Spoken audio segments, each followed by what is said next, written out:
ஓம் முருகா போற்றி, கந்தா போற்றி, கடம்பா போற்றி, கதிர்வேளா போற்றி, அறுபடை வீடு கொண்ட முருகப்பெருமானே போற்றி போற்றி.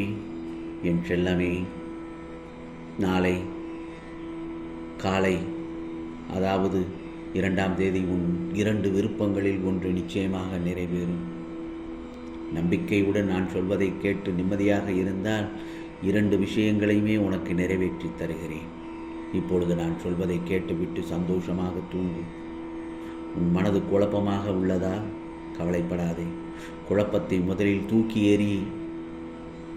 நீ எதை நினைத்து குழம்புகிறாய் எனக்கு நல்லாவே தெரியும். ஆபத்தில் இருந்து உன்னை காப்பாற்றிக் கொண்டுதான் இருக்கிறேன். உனக்கு துணையாகவும் இருந்து கொண்டுதான் இருக்கிறேன். கண் பார்வை குறைந்து வருகிறது என புலம்புகிறாய். நிச்சயமாக உன் குறைகளை எல்லாம் தீர்த்து வைத்து விடுவேன்.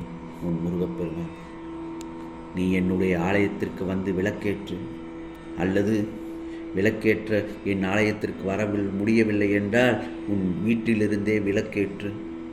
அந்த விளக்கேற்றும் ஒளியை மட்டும் பார். பார்வை குறைபாடு நீங்கிவிடும். கை கால் வலி, வீக்கம், நரம்பு கோளாறு, வாதம் அனைத்தும் சரியாகிவிடும். முருகா முருகா முருகா சரணம் என்று என் நாமத்தை தொடர்ந்து சொல்லிக்கொண்டே இரு. நீ செயலிழந்த அனைத்தும் நல்ல ஓட்டம் பெற்றுவிடும். நிச்சயமாக உனக்கான நல்ல நேரம் இதுதான் என் செல்லமே. அதற்குண்டான காலம் வந்துவிட்டது. நிம்மதியாக இரு, அன்போடு இரு. உன் பகைவர்கள் கூட நண்பனாகி விடுவார்கள். நோயினால் கஷ்டப்படுபவர்களை பூரண குணமடைந்து நிச்சயமாக உன்னை நல்லதொரு வழிக்கு கொண்டு வந்து விடுவேன் இந்த முருகப்பெருமான். எப்போதும் நான் உன் கூடவே தானே இருந்து வருகிறேன். உன்னை வழி நடத்தி செல்பவனும் நான் தானே. கெட்ட பழக்கத்திற்கு ஆளாகாதே, அது உன்னை அழித்து விடும். தீயவற்றுக்கு ஒருபோதும் அடிமையாகாதே. கண்டிப்பாக நிச்சயமாக இந்த முருகப்பெருமான் உன் கோரிக்கைகளையும் வேண்டுதல்களையும் நிச்சயமாக நிறைவேற்றித் தருவேன். உன் வீட்டில் சுபகாரியங்கள் நடக்கப் போகிறது. அரசாங்க வேலையும் கிடைக்கப் போகிறது. பொறுமையாக இரு. நல்ல வாழ்க்கை துணை அமைய உள்ளது. மனதை போட்டு வருத்தி கொள்ளாதே, குழப்பமடையாதே. உனக்கு குழப்பம் வரும் நேரத்தில் கந்த சஷ்டி கவசத்தை காலை எழுந்தவுடன் கேள். நிச்சயமாக குழப்பங்கள் மறைந்து மனதை தெளிவுபடுத்திவிடும்.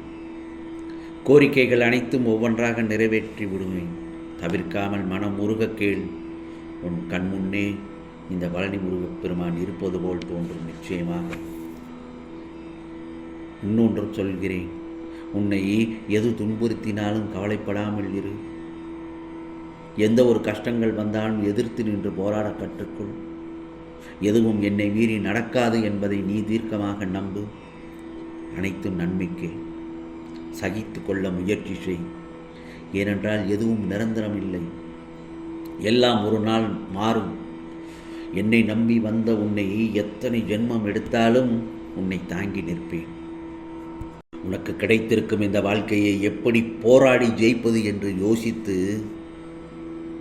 வாழ்க்கையில் வரும் மேடு பள்ளத்தை கடந்து எப்படி மீண்டு வருவது என்று யோசித்து கஷ்டங்களையும் துயரங்களையும் கடந்து வா. உனக்கு நான் வழித்துணையாக இருந்து உன்னை வழி நடத்தி சென்றேதான் இருப்பேன். நிச்சயமாக அதில் உள்ள ஆனந்தத்தை நீ அனுபவிக்கப் போகிறாய். உனது துயரங்கள் எல்லாவற்றையும் நீக்கப் போகிறேன். மகிழ்ச்சியாக இரு. எதற்காகவும் எந்த சூழ்நிலையிலும் மனம் தளர்ந்து விடக்கூடாது. மற்றவர்களுக்கு நீ நல்லது செய்வாயானால் உனக்கு 100 மடங்கு நல்லது நடக்கும், நல்லது கிடைக்கும். பலனை எதிர்பார்த்து மட்டும் உதவி செய்யாதே. உன் வாழ்க்கையில் மற்ற உயிர்களுக்கு உதவி செய் முடியாவிட்டால் அவர்களுக்காக பிரார்த்தனை செய். பிறகு அடுத்தடுத்து உனக்கு நல்லது நடக்கத்தான் செய்வேன். மகிழ்ச்சியான செய்தி உன்னை தேடி வரப்போகிறது. பிரிந்தவர்கள் அவர்களாகவே வந்து சேருவார்கள் உன்னிடத்தில். உனக்கு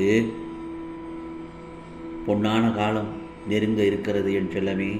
நீ அனுபவித்த கஷ்டங்கள், துயரங்கள், துன்பங்கள் எல்லாம் விலகி புத்தம்புது வாழ்க்கையை நாளை காலை அமர்க்களமாக, ஆனந்தமாக, மகிழ்ச்சியாக, சந்தோஷமாக, செல்வ செழிப்பாக, சீரும் சிறப்புமாக இந்த முருகப்பெருமானின் ஆசீர்வாத அருளால் வாழப்போகிறாய். கவலைப்படாதே, உனக்கானது நிச்சயமாக நல்லது நடக்கச் செய்வேன். அன்றைய நாள் நீ நிச்சயமாக என்னை மனதார நினைப்பாய். புதியதோர் தொடக்கத்தை தரும் நாள்தான் அந்த நாளை. எனது கடந்த காலம் எனது வாழ்க்கையை தீர்மானிக்காது, எனது எதிர்காலத்தை நானே உருவாக்குகிறேன் என்று சப்தமாக நம்பிக்கையுடன் சொல்லிக்கொண்டே இரு. உன் கவலையை நீயே உருவாக்கியது எது? அதை மற்றவர்கள் உருவாக்கவில்லை. வரும் கவலைகளையும் கஷ்டங்களையும் நீ எவ்வாறு கையாளுகின்றாய் என்பதை பொறுத்துத்தான் துன்பம் உன்னை விட்டு விலகுவதும் உன்னுடன் இருப்பதும் என்று தீர்மானிக்கப்படுகிறது. யாருடைய பாவங்கள் விளக்கப்பட்டு விட்டனவோ அந்த புண்ணியசாலிகளை என்னை அறிந்து கொள்கிறார்கள், என்னை வழிபடுகிறார்கள். நீ உன்னுடைய துன்பமான காலங்களை கூட புன்னகையுடனும் தளராத நம்பிக்கையுடனும் எதிர்கொண்டு பார். உன்னுடைய தடைகள் அனைத்தும் வெற்றிப்படிகளாகவே மாறிவிடும். அவற்றையெல்லாம் பின்பற்றுவது கொஞ்சம் கஷ்டமான ஒன்றுதான். ஆனால் அதை முயற்சி செய்து பார். உனது துயரங்கள் அனைத்தும் காணாமல் போகும். இந்த முருகப்பெருமானை மீறி எதுவும் நடக்காது. நிழலாக என்று உனக்கு நான் இருக்கிறேன். என் வார்த்தைகள் மீது நம்பிக்கை வைத்து செயல்படு. உன்னை தினமும் நான் கவனித்துக் கொண்டுதான் வருகிறேன். உன் எண்ணங்கள் தடுமாறும் போது உன்னை நல்வழிப்படுத்தி தூய சிந்தனைகளை அளித்து வருகிறேன். நீ வேதனைப்படும் துன்பப்படும் காலத்தில் உன்னோடு இருந்து நல்லதொரு ஆறுதலை அளித்து உனது வேதனையை போக்கும் வழியை நான் கூறிக்கொண்டுதான் வருகிறேன். உன் வீட்டில் பாதுகாவலனாக இருந்து உங்கள் அனைவரையும் தீய சக்திகள் அண்டவிடாமல் தடுத்து உங்களை பாதுகாத்து வருகிறேன். இல்லறத்தில் நல்லறம் காக்க ஒவ்வொரு நிமிடத்திலும் உன் மனதில் எச்சரிக்கை செய்து வருகிறேன். உன் எண்ணங்களை ஆராய்ந்து உனக்கு என்ன தேவையோ அதைத்தானே அளித்து வருகிறேன். என்றுமே உன்னை அநியாயத்தில் வீழ்ந்து மூழ்க விடாமல் சத்தியம் தர்மத்தை மட்டுமே உன் மனதில் புகுத்தி வருகிறேன் அல்லவா? அப்படி இருக்கும் பட்சத்தில் உன் மனம், புத்தி, சிந்தனை, பயம், கலக்கம், எதிர்மறை என்ற எண்ணம் அனைத்தையும் உன்னுள் இருந்து வெளியே எடுத்துவிட்டு உனக்கான தேவைகளை இந்த முருகப்பெருமான் பூர்த்தி செய்வேன். நிச்சயமாக என்னுடைய ஆசீர்வாதங்களுடன் நாளைய பொழுது உனக்கு நல்ல பொழுதாக விடியப் போகிறது. 2 நல்லதொரு உனக்கான விருப்பங்களில் நிச்சயமாக ஒன்று நிறைவேற்றித் தருவேன். இப்பொழுது நான் சொல்வதை கேட்டு விட்டாய் அல்லவா? சந்தோஷமாக நிம்மதியாக தூங்கு. உனக்கானதெல்லாம் நிச்சயமாக நல்லது நடக்கும். நல்லது மட்டுமே நடக்கும். அதுவும் நன்மையாகவே இருக்கும். ஓம் சரவண பவ. ஓம் சரவண பவ. ஓம் சரவண பவ.